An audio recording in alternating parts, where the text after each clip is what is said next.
Hey there, mga my loves Aquarius. Thank you so much for always staying here with me in this channel, babe. So, bago tayo magsimula, wala tayong gender here. Ba, lalaki, LGBT cross watchers, you're all welcome here, syempre. And at the end of the day, you always have your free will. So, bago rin tayo mag-start na, let me just announce that we have here new channel, the Dal Meme channel. So, yan, no, ay collective readings lang. At Tagalog rin naman, ganito rin, okay? Yung language natin dyan, okay? So that is for all signs, collective readings. Just take only what resonates here with you guys. No, Dalnim, no? Dalnim is the goddess of the moon, and just like the high priestess Tarot, okay, as your medium, ang inyong lingkod right here, I will reveal to you the secrets that you do not see using your naked eyes right here, and I will tell you all the secrets and hidden things, no, na mga mensahe dito ni universe for you guys, just like what we're doing here in this channel. So the Dawn channel, okay, or the Goddess of the Moon channel, yan, no, ilalagay ko yung link niyan sa description box. So see you there. So yeah, mga babes, now let's start your Aquarius reading. Spirits and Angel, guys, Archangel Michael. Thank you so much. Messages for Aquarius, please. Messages for Aquarius, please. This is for my Aquarius people, please. New love, ah. Yung iba bagong pasok kayo sa relationship. Yan. At kung sino yung ka-in relationship ninyo, talagang like nyo yan. O, edi, ikaw na. Ang taray, congratulations, no? Sakto, no? Kakatapos lang ng Valentine's, di ba? Okay, so let's see. Messages for Aquarius, please.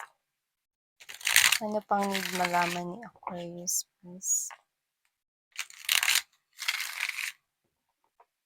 Okay. So, let's go ahead and check these messages here for you guys. Let's make latag muna sa ating table ang lahat ng energies, but you've got the first energy as the Moon card energy. Something's hidden, a secret, like, shh, yan. Kind of thing. Okay? But I do pick up that it has something to do with emotions and feelings, no? Yung talagang galing sa kaibuturan ng puso, no? At talaga namang totoo at purong-puro ang intensyon. Ang lihim na to ay talaga naman na maaaring tinago na sa mahabang panahon. Pero nakikita ko rito, no, ang tulay kung saan maaaring ito ay malapit ng mabunyag at ma-reveal. Ano yan? I think it has something to do with yung tunay nararamdaman ng isang person. Okay? But I do also pick up that it's not always romantic. Mm. Kasi nakakuha rin ako rito ng a lot of pain, no? A lot of pain diyaan. Okay? So, let's see. Parang yan yung klase ng emosyon na masakit para sa kanya, parang parang may pagmamahal, pero may halo rin ritong pait, may pain, may heartbreak, yan. Alamin natin pa more. We have here the Nine of Cups energy. Also have here the Knight of Swords right here. The Five, okay. The Eight of Wands energy, the Death. Okay. There's a strong sense of feeling coming from you na gusto mo talaga ng rebirth at magkaroon rito ng hindi lang basta new beginning sa buhay mo, kundi yung talagang new, passionate, full of passion, no, to move forward sa yung life. This is creation here, like you're excited to start a new canvas of your own life, creating your future, Aquarius. And these are all actions, Knight of Swords energy. You are not just willing to take actions, pero talagang gagawin mo talaga yung actions na yun. And that actions are moving towards your life's journey, how to improve your life more. Kaya ganito yung energy mo. This 2024, sisiguraduhin ko na ito ang pinakamagandang taon sa lahat ng taon na nabuhay ako sa mundo. Yan. Parang this is you, kailangan malaki yung improvement ko this year and this year kailangan mas malaki. Kailangan nag-i-improve ako ng nag-i-improve every year. Yan, no? So this is you, a lot of confidence, a lot of passion, and a lot of taking bold and taking risk movements right here. Yun yung nakita ko sa'yo. Well, very good, no? And we have here this Five of Wands energy, Knight of Wands right here, Seven of Wands. Yeah. Look at that. Whoever it is, no, na nagko-cause rito ng pain sa'yo, this person did hurt you. Sabi ko nga sa inyo, it's not always a romantic feeling. So, unahin ko na yung hindi romantic feelings, no? Kung hindi man to romantic feelings dito, someone here betrayed your trust.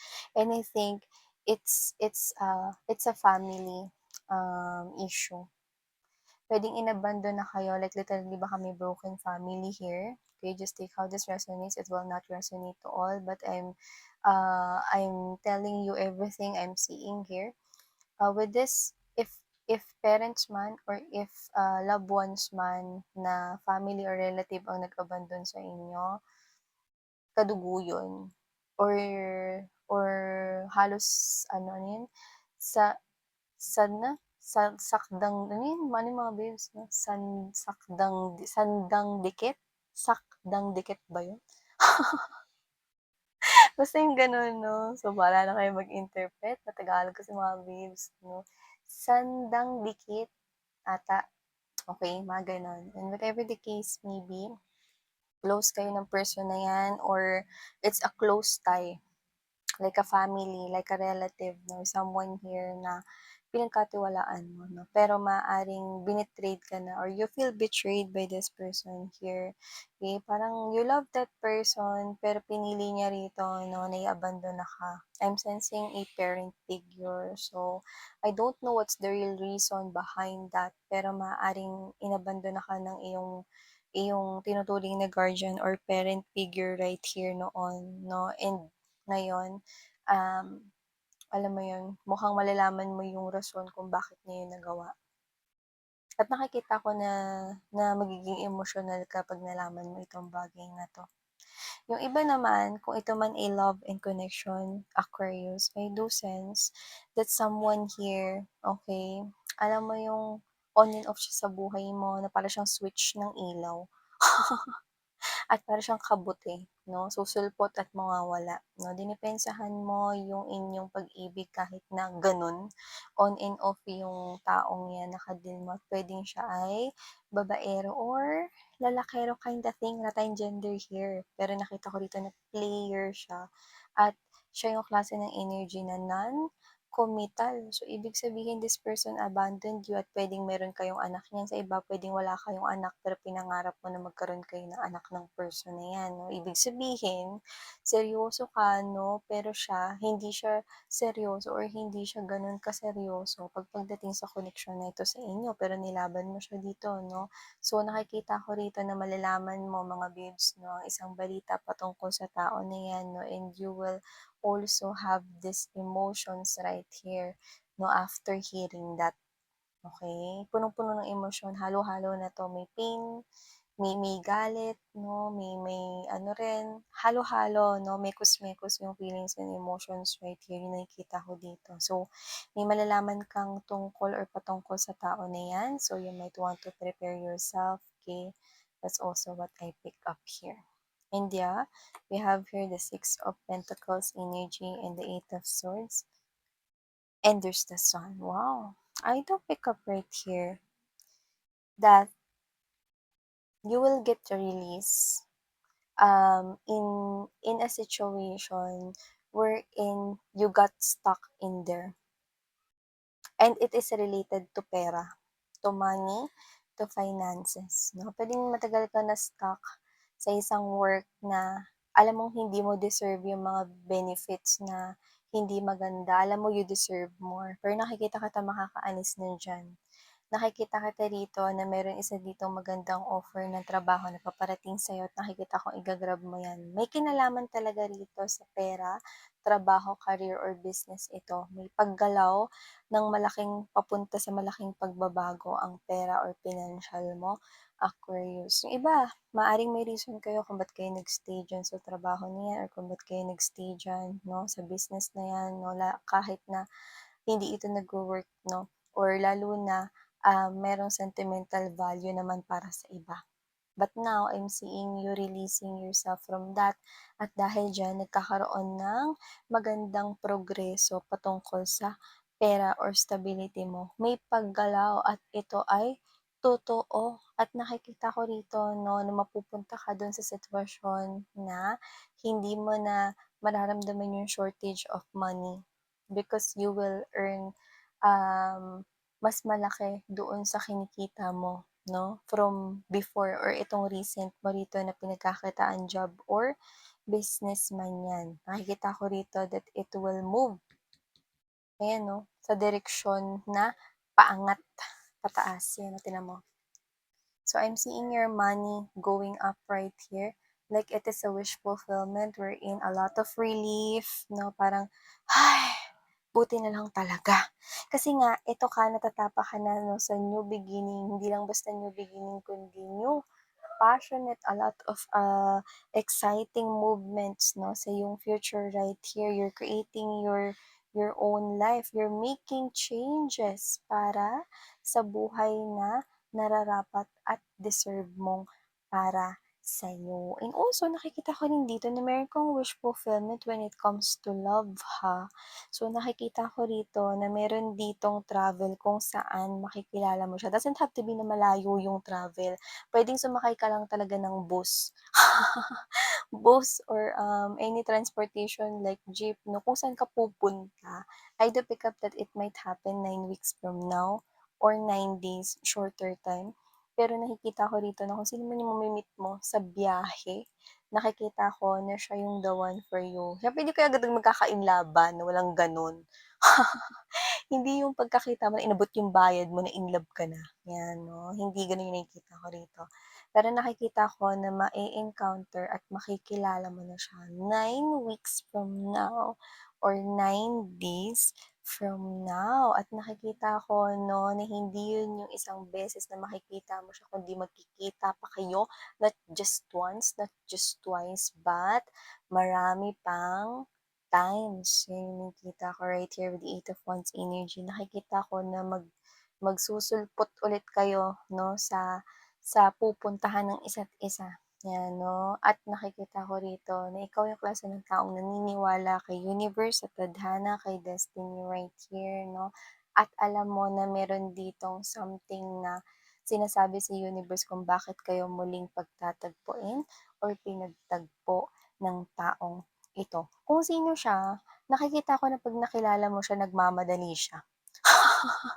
So, either mabangga ka niya or either may mahulog siyang dala-dala niya 'no. So, hindi ko alam kung ikaw yun or siya. Puwede kasi magkapalit-palit yung roles dahil general message 'to.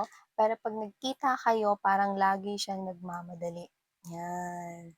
So, parang lagi niya ritong hinahabol yung oras or parang lagi siyang busy. So, puwedeng may mahulog siyang gamit or may maiwan siyang gamit or baka mabangga ka niya or baka matalisod siya sa'yo. Ayan, just take how this resonates here. But definitely, you have this new life ahead of you and it's great. Okay? Kasi nakikita ko dito na ikaw mismo ang gumagawa ng destiny mo, which is true. Okay? Your angels and spirit guides are just there to guide you, protect you to this new life that you want here for yourself. And hanggat walang masama sa pangarap mo at hanggat hindi ka nakakaagrabyado ng tao, hinahayaan ka ni universe na gawin mo rito yung mga bagay na gusto mo ritong gawin at mangyari sa buhay mo or para sa sarili mo. Okay? So whatever the case may be, do everything that you can. Make these bold moves right here and don't stop because you are literally opening hindi nga door that gate of new life. You are the one holding that paintbrush and creating here, painting your own new world. So yeah, okay, good luck and I know na talagang tatapa ka diyan because ikaw yung klase ng energy na gumagawa ng aksyon patungkol sa mga bagay na pinapangarap mo. So, thank you so much, Aquarius. Sarang ngayong love and light